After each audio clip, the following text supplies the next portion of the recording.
So in my textbooks, you will see I took these two classic forms and I kind of made them, I hope, a lot clearer. You can download this form for free on my website.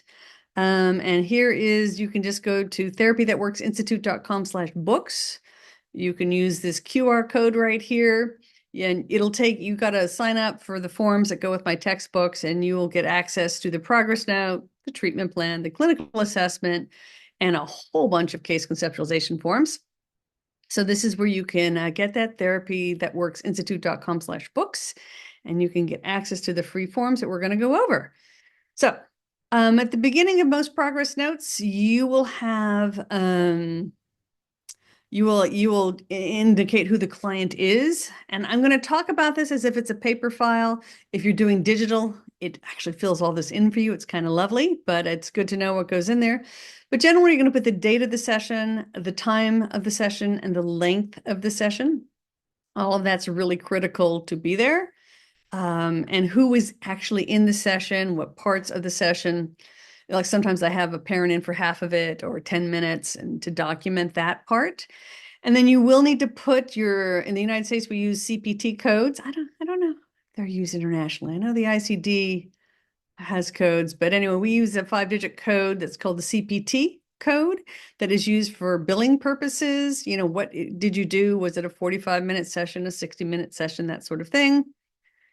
And so that is important so here is a really simple form here. So this is based on the form I have. Normally you will use a client number, not their name. And even in a paper file, I do not put names in a file ever. It's always a client number. And I mean, I guess they've signed their informed consent. It's that paperwork. But if it's not a legal document that requires their name, you should be using a number. And even in session, I use symbols like, AF for adult female, AM for adult male, a child male, child female, child trans if there's a transgendered person. So I try not to use any names in any of my notes. Some people just use CL for client and TH for therapist if you only do individual. But I love having the family system because even if you're working with an individual client, they're often referring to their partner or spouse or child or whatever. So I use these abbreviations with all my clients because I don't want anyone's names in a file. And it's just so much faster to write, AM, AF. And, for the kids, you can just put C in their number, their age. And that's the other way I document it. It's faster and it's more confidential. So, but you can see these are the billing code numbers right there. So this is just something you can check it all off and who was in there. So, so in terms of completing the note, the body of it is going to be documenting symptoms, documenting what you did about it or the interventions. So you're looking for symptoms. You want to look at what diagnosis did you give them? If you gave them depression or anxiety, we want to see depression or anxiety mentioned every week. If it's ADD, what's the attention was like? Was there hyperactivity? There's panic, whatever it was, you want to document the main symptoms related to their diagnosis every week. So, so this is going to be, so client, you could say client reports, moderate depressed mood most days of the week. That is sufficient. Then you want to look at the interventions that you did use to help address whatever the problems that you are supposedly treating and mentioned in the treatment plan. So these interventions will typically come from your theory, right? So if you're doing solution-focused therapy, you might say, scaling questions to address mood and, client reports being on a 3, identified 3 things between now and next week that they could do to get their mood up to a 3.5 or a 4. And you could list those 2 or 3 things out, homework to follow up on, scaling question plan. So you don't need to go into tons of detail, but even just, from what I just said, you got a good sense of what happened, what the problem was. There was depression. I used solution-focused scaling questions, and I got their score. Always looks great. And, what we did, the plan we came up with. And that whole thing, the symptoms normally are just 1 to 2 sentences. Intervention should only be 2 to 3 in most, in a standard kind of community outpatient environment without any crisis for the week. And there is something called a documenting client's response to treatment. So what did and didn't work. This is most important if they didn't like something you did or they didn't respond well. I use this most when I do with couples and families, like if I do something like an enactment where I have them, talk them through a new way of solving a problem or relating to each other. If one person said it was uncomfortable, I would not, write that down. Or if they struggled being empathetic with one another, I will write that down. Often with individuals, how they responded, enthusiastic about trying homework, you could say, because usually they're positive. Most of my clients are pretty positive. But you definitely want to document here if there was any difficulty or negative response, it's critical that you document that. You can also just say client responded well to whatever the intervention was.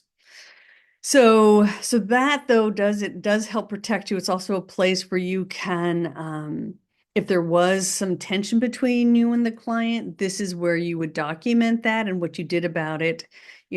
What from your perspective you thought that they may have been upset with and why, and what the intervention was and what their response was.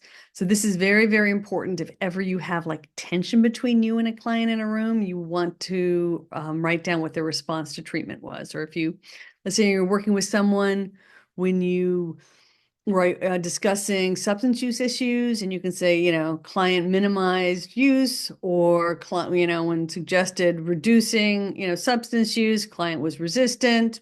Those things are important to document. So those are the types of things you would document there. So, and then normally you will, on this progress note form, you can, whatever the plan is for the next session or thoughts, if you want to modify the treatment plan in any way, you can also document that at the bottom, but that's kind of like the plan for the next session.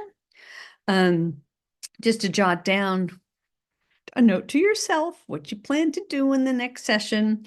And even if it doesn't go, life often doesn't go according to plan, but having that note can help you, especially in the beginning, or especially if you've got a large caseload, having that little plan, you can just check it out before you see the client next. It can just kind of jog your memory about where you left off. So that's it. That's the main part, the main components of a treatment plan. So let's look at this. So most progress note forms these days has a section on crisis issues. So you can check the box here. Most of us will check a box that says denied or no indications of crisis. And if there was crisis assessed, you're going to have a much longer section. This is a form that will expand. So it would be more than a line, just if you're wondering, this form expands. So, but normally, and if you have like an open, like a blank piece of paper, you just want to put no crisis, no evidence of crisis then if you don't have a box to check. But hopefully you're working in a place or you're using an online portal where you get to check a box. But that is also pretty standard these days, is to just say no evidence of crisis issues.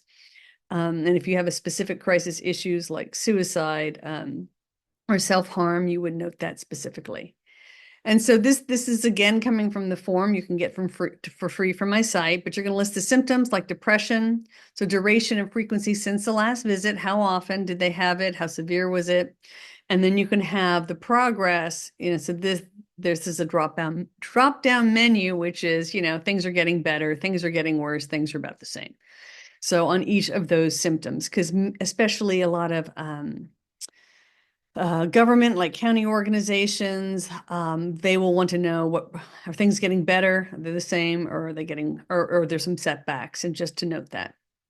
And then explanatory notes about symptoms. You can say, here's where you can put in something like, in response to, local fires this week, or in response to a fight with a partner or a friend, or, what exacerbated, what triggered things, or what even helped things. So that would be what the explanatory notes are. And then the next section is in-session interventions and assigned homework. So this is just jump. Instead of going on and on and on about, we talked about family of origin issues, and and just kind of going on like that in generic terms. I guess family of origin is kind of saying you're doing either psychodynamic or intergenerational. You want to use as much theoretical language as possible. So if you have my textbooks, you will see there are examples, and you should be using vocabulary from the intervention section in those textbooks. Okay. So this is using the miracle question, right? Using narrative deconstructive question, using, CBT Socratic, questioning. So find vocabulary from the interventions in the theory that you are using and use that language here in this intervention and assigned homework section. That is what distinguishes you from a hairdresser or bartender and distinguishes you as a mental health professional. This is where you're going to use your jargon. The symptom section should be using DSM jargon, and the intervention section should be using jargon from your theoretical model, specifically your interventions. So there is a place for jargon in this world. Your progress notes is that place. And then there's a place to put client response or feedback, responded well, client, struggled to, express empathy with partner during enactment. The client disagreed with therapist assessment of substance use, severity. So you can put whatever it might be. And the client response and feedback is most critical and most substantial if they disagreed or didn't like something you said or did. So that is important to remember there. And then just making sure completing a progress note. If there is a crisis issue, you want to document what you did about it and any follow-up, and being as specific as you can. So the one place where you get to go on and on and on and list lots of details out is crisis issues, but do your best to not break confidentiality in terms of like other people's names in there. You can say boyfriend, mom, dad, just their role. This is also a place, and depending on the organization you work at, in your progress note proper or in other note sections of your online portal or the physical file, whatever you're using, you should be documenting what your supervisor said, or if you went and got peer consultation or legal consultation, putting that into your records of some kind. There's something that I teach, you can do that's called a legal note, a legal ethical decision-making note. And so when you have to make a major legal ethical decision that isn't already in your progress note, or you called like an attorney or spoke to a peer to get consultation on, boundary appropriateness, right? You want to document that. It will protect you if anything happens. So if you ever have to go so far as to consult with someone about a legal ethical issue, you should probably be writing it down to protect yourself and to at least document the thought process behind your decision. I have heard from folks on ethics boards that it really does help to have this written down rather than just having it all kind of floating in your head. I do this. My online portal system has a section that's just general notes where if I, do consult, if I call like their physician or their psychiatrist, I would document it there, or another therapist that they're seeing. I have a place where I can just put those call notes, and that's also where I just call it ethical decision-making note, and I label it. And so that way, when I have to make difficult decisions, I have documented that I actually had a process and I did my best. And these are the things I was considering. These are the pieces of information I had at the time and how I rendered that decision. Collateral contact. So that is when you are calling any other professional or speaking with a family member, you should be documenting that. Just, the phone, when you called them, and the general overall nature of the call. Consulted with psychiatrist about, symptoms, agreed on diagnosis, and, whatever. He asked me to do this or she asked me to do this, and, I asked, XYZ. And so just to document all of those calls. They're usually not super long or lengthy, unless there's a major crisis, of course, but those are also something you need to document. And depending on how your system works, you can do it at the bottom of a form, or you can do it if you have a separate note form to do that sort of thing. And then well, no, all progress notes need to be signed. And so both, whether they're, digital, right, or on paper, they need a full signature. Initials are not sufficient. And many organizations, if you're still under someone else's supervision, you will need to actually have your supervisor sign as well. And typically you'll also put your licensure status. So you could be, a trainee, an intern, an associate, or licensed, whatever your state calls you or country calls you. Write that out. And in most cases, yeah, they either want it written out or very standard abbreviation that is determined by your local kind of licensing boards. But these need to be signed. So you can see here, there is a plan for the plan, and this is the form you can download for free. You can see there's a box that just says continue with existing treatment plan, next steps, or if you want to modify your treatment plan, you can do it there. In my system, my online system, which is I use counsol.com because someone's going to ask counsel.com. And with that system, what I've started doing is it will self-populate certain text from week to week. And I just put my treatment plan at the bottom of every progress note so I can change it really quickly. I am the queen of the fastest. I do the 2-minute treatment plan and progress note course, and that's one of my little tricks is I just attach my treatment plan to the bottom of every progress note, in this digital platform, and I love it because it allows me to just amend it from week to week as needed. And then the next session, date and time. If you have an online system, I think it counts that the system knows. If you're doing pen and paper system, you probably will need to write that out. And again, you can put your signature. And this form you'll see has a place. Whoopsie. Sorry, we're gonna do that sample one next. Whether you did case consultation or supervision related to the client, you can take notes about what your supervisor said or recommended.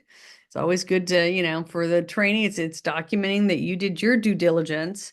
And if you did a collateral contact, so you talked to a social worker or family member, you can document that there, whether or not you did your signed release.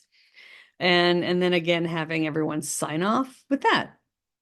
So there are a lot of levels here because a form can be used in both a training environment as well as a private practice environment. You can edit these forms for sure.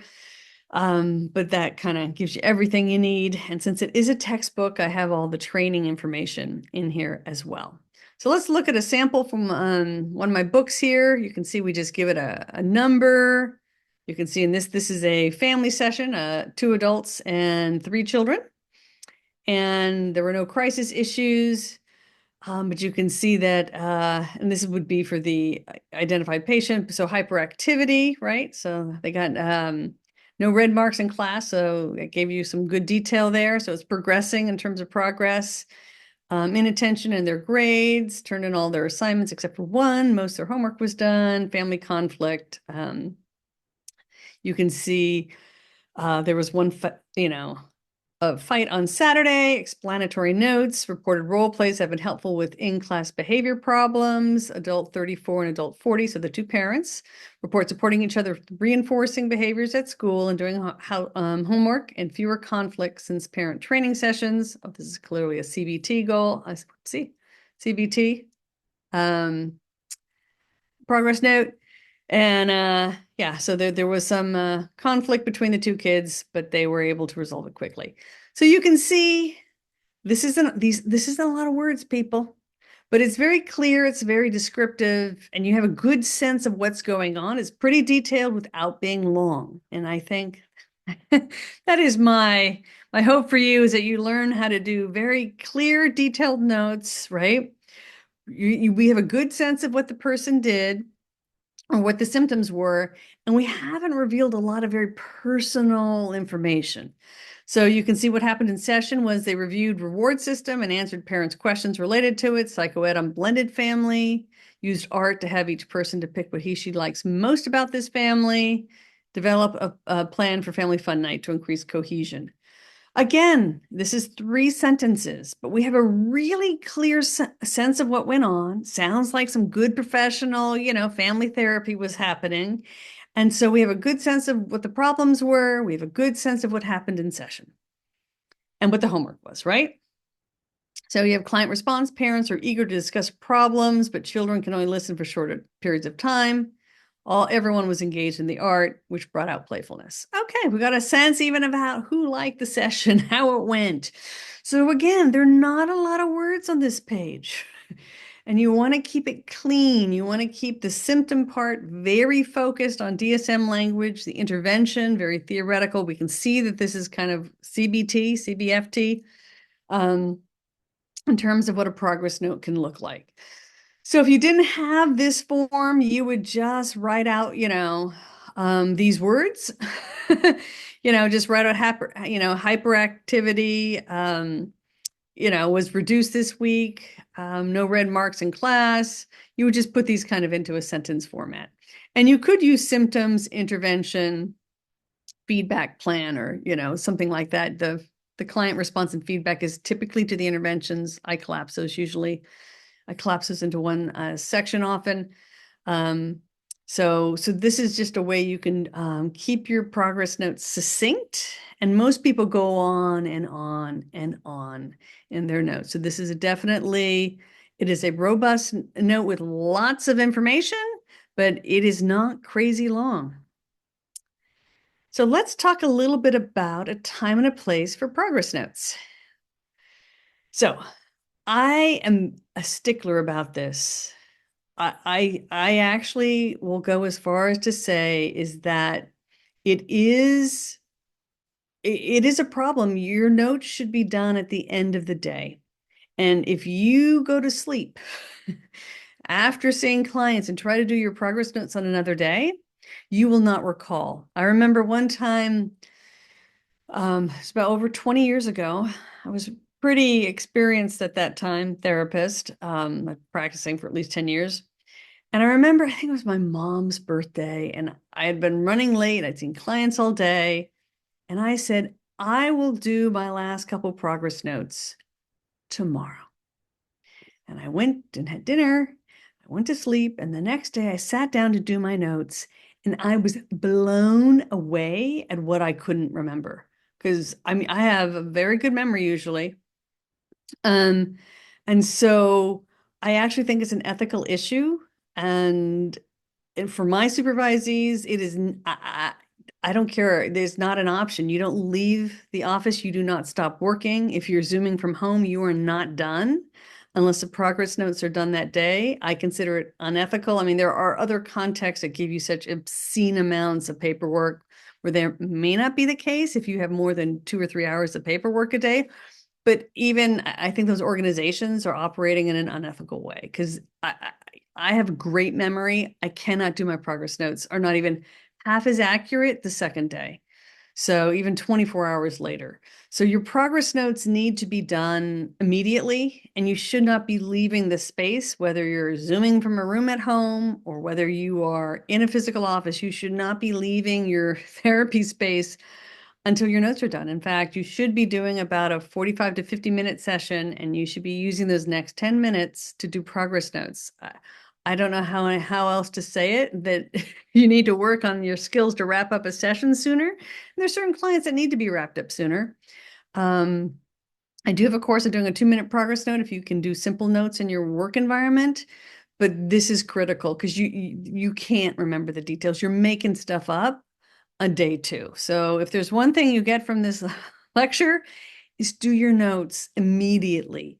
It is so critical. And if you have a workload that doesn't allow you to do that, you should be talking to your supervisor, clinical director.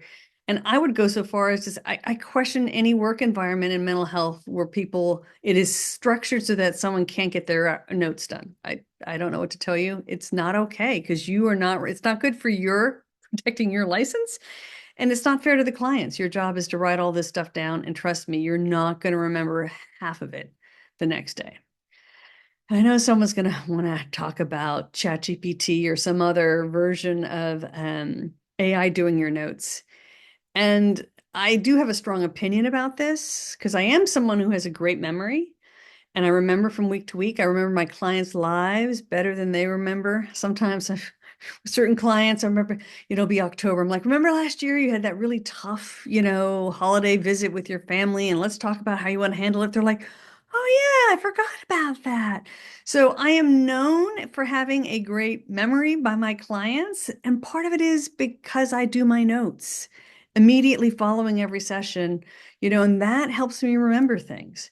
So if you are in an outpatient, situation or a private practice, or you're using, where you don't have to do 10 or 15 minutes of progress notes or more each for each client, then I don't think it's appropriate to be using AI, because you have to usually put the whole transcript into this database that we're just figuring out. And this is therapy sessions are very personal.